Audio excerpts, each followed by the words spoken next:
Thank you, Madam Chair. With your permission, I'd like to go to Mr. Brown first, and then we'll come back to me. Mr. Browns recognized. Thank you, Madam Chair, and thank Ms. Boozman for yielding. This has been a good discussion. You know, I represent the coast of South Carolina, and we have a lot of needs down there as far as the harbor deepening and intercoastal waterway, keeping it from filling in. And I'm glad that one of you alluded to the fact that the shipping channels will change when the Panama Canal is going to be deepened and widened. So those ships that stop over in Los Angeles will be coming to Charleston. But every year we have to compete to get funding to keep that harbor either from silting in or from deepening. And Mr. Hawley, I was interested in hearing your testimony about the reserve fund that's created by the shipping community itself. And I noticed that you said that there was a deficit in last year, not a deficit, but a surplus, I guess, created by some $500 million.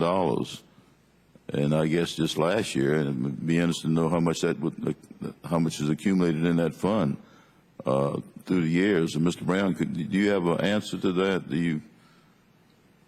Because it seems like to me that it's a user fee that is not being spent. According to information I've got right now, Congressman, at the end of the last fiscal year 09, the balance in the Harbor Maintenance Trust Fund was $5.1 billion. You know, and every year we have to extend our credibility, I guess. You know, a lot of the folks around the nation now believe that earmarks is some kind of a bad word, and so we have to appeal to the appropriators to try to get funding to deepen the harbor in Charleston, and also in Georgetown, which is not as active of a harbor, but the authorized depth is like 27 feet, and we have a depth of about 22 feet. And we have industry who would like to come in and use that harbor, but they can't get in because of the depth of the harbor. And so, you know, the Corps tells us, well, you know, if you don't have the tonnage coming in, then you can't justify spending the funds. So, but apparently there are funds available, and Mr. Brown, how does the Corps go about allocating those funds? Or why would we have such a deep reserve with such a great amount of need out there? Well, obviously, I mean, there's administrative priorities that get laid out with the specifics in terms of the Harbor Maintenance Trust Fund. I would have to get back with you in terms of the details, sir, just so we've got the record clear. Okay. I'll be happy to do that. But there must be some reason for the Corps to accumulate those funds, or somebody, maybe OMB or whoever it is, that's reserving those funds for some other purpose. And you know, like South Carolina, we got probably over 200,000 jobs depending on that port. And if we're not going to be ready, in fact, we had to put an authorization request in. I know our conference Republicans said we're not going to request any earmarks, and we had to put in a $2.5 million request to do a study to deepen that harbor from 45 feet to 50 feet that would be able to accommodate, you know, those larger container ships when the Panama Canal does come open, even the ones that are coming in now from the other ports. But we certainly would appreciate any consideration for that. And also the intercoastal waterway. I know Mr.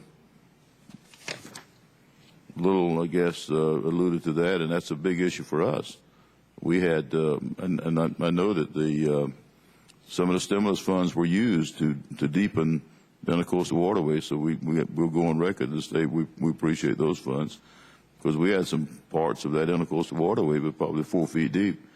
I know it's authorized at 12 feet. And I know there's some user fees even using the intercoastal waterway. And what happens to those user fees, Mr. Little? Do you know? Do you have an idea on that? Are we referring to the fuel tax the inland waterways pay? Right. Yes, sir. The inland waterways industry pays a fuel tax of 20 cents a gallon currently, and that goes into not the Harbor Maintenance Trust Fund, but it goes into the Inland Waterways Trust Fund. And those dollars are supposed to be used to build new projects on the inland waterways. For years, we saw a surplus in that trust fund as well, and that concerned the industry. Even though it's not as big a dollars as the Harbor Maintenance Trust Fund, it was still big dollars to us. We saw about $400 million surplus build up in that trust fund for a few years. But why would it just be restricted to new construction? Why wouldn't it be used for maintenance of the dredging of the intercoastal waterway?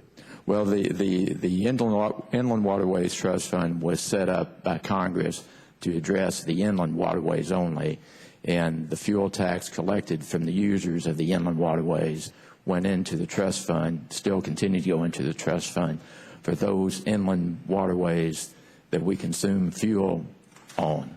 So it was dedicated to the inland waterways. I understand, but why would it just be construction, and why not being able to use for maintenance of the intercoastal waterway? Yeah, well, that's the way Congress prescribed the program at the time, so that we could rehabilitate and add to the structures we have out there. Maybe we ought to go back and amend it, but you recommend. Would the gentleman yield? Yes, sir. Thank you. And Madam Chair, I ask unanimous consent the gentleman's time be extended. You've touched on Mr. Brown has touched on a very critical issue in the evaluation by the Corps of Engineers of waterway projects.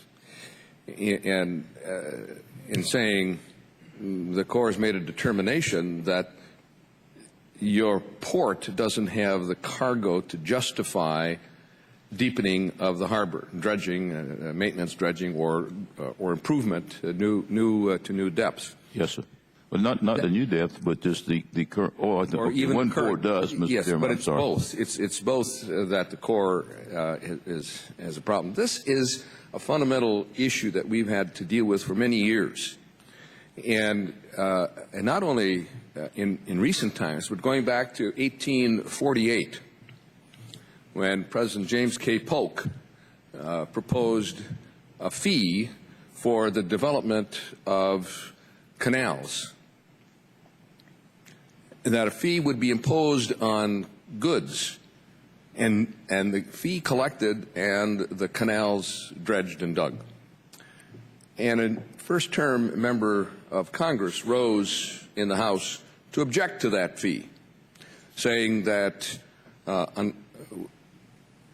we must first build the canal so that the cargo can be in it for a while and generate the revenue from which a toll can then be extracted.